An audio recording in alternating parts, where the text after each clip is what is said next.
Kelvin said, what about in Saudi Arabia where women are not allowed to drive? That's a particular situation. I'm going to express it from a point of Saudi Arabia, not from a point of Islam. Okay? Just from Saudi Arabia point of view. The Mufti, meaning the head of the Supreme Court in Saudi Arabia, looked at a special problem. And the problem had to do with whether women, whether there was an ultimate benefit for them to drive or whether there was an ultimate liability for them to drive. This is how it was examined. Not whether they should drive or they could drive, whether they have a right to drive or have whatever. It was looked at from this perspective.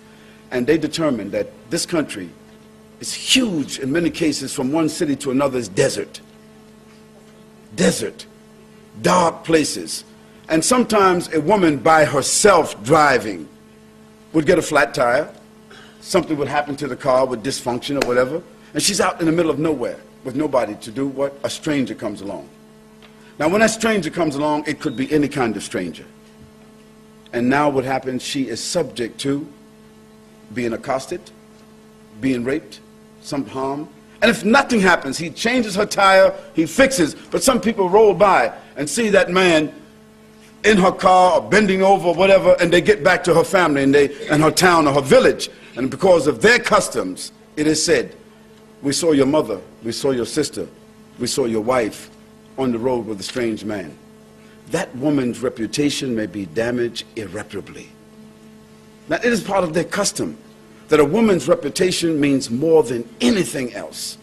And so that Grand Mufti said that what we want to do is, if a woman wants to drive, she can get a license, but we want her husband or her brother or her family members to chauffeur her wherever she needs to go so that she would not be subject to this kind of situation. And that is the real issue. Now, not living there, a person wouldn't know. You would think that, well, they can't drive. That's not the case. We look more to the reputation than we do just simply allowing the woman to drive, and then what happens?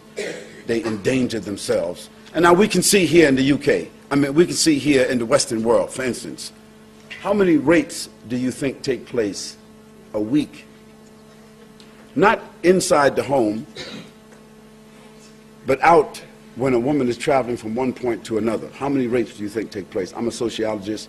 If you don't know, I can give you the statistics.